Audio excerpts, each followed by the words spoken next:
தேவனுடைய நாமம் மகிமைப்படுவதாக. தேவனே நம் அடைக்கலம். சங்கீதம் 59:1. என் தேவனே, என் சத்துருக்களுக்கு என்னை தப்புவியும், என் மேல் எழும்புகிறவர்களுக்கு என்னை விலக்கி உயர்ந்த அடைக்கலத்திலே வையும். கிறிஸ்துவுக்குள் பிரியமானவர்களே, தேவன் நமக்கு அடைக்கலமாக இருக்கிறார். அவரை நோக்கி கூப்பிடும் பொழுது அவர் மறு உத்தரவு கொடுக்கிறார்.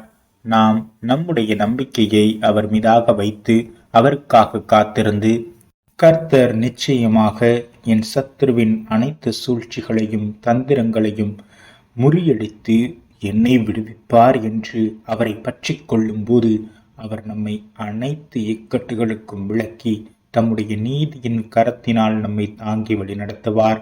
நம் சூழ்நிலைகள் எவ்வாறாக இருந்தாலும் தேவனை தேடி அவரை நாம் பற்றி கொண்டு அவர் மீதாக நம்முடைய நம்பிக்கையை, விசுவாசத்தை உறுதியாக நிச்சயமாக என்னை அவர் காத்து கொள்வார் என்று அவரை சார்ந்து கொள்ளும்போது நிச்சயமாக நமக்கு அவர் விடுதலை அளிப்பார்.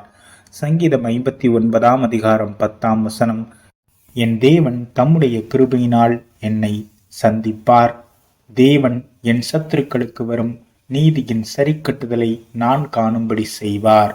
கிறிஸ்துவுக்குள் அன்பான சகோதர சகோதரிகளே, நம் அனைத்து காரியங்களையும் தேவனுடைய சமூகத்தில் விண்ணப்பங்களாக, ஸ்தோத்திர பலிகளாக இயேசுவின் நாமத்தினாலே ஏறெடுப்போம்.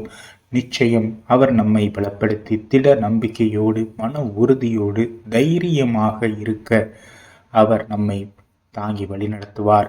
ஜீவன் உள்ள தேவன் நம்மோடு கூட இருக்கிறார். நிச்சயம் நம் சத்ருவின் நீதியின் சரிக்கட்டுதலை நம் கண்கள் காண கர்த்தர் நம்மை அவருடைய கிருபையும் தயவையும் தந்து நம் வாழ்வில் அவருடைய வல்லமையை விளங்கச் செய்வார். மகிமையின் மேன்மையை காணச் செய்வார். நமக்கு அவரே உயர்ந்த அடைக்கலமானவர். ஆமீன்.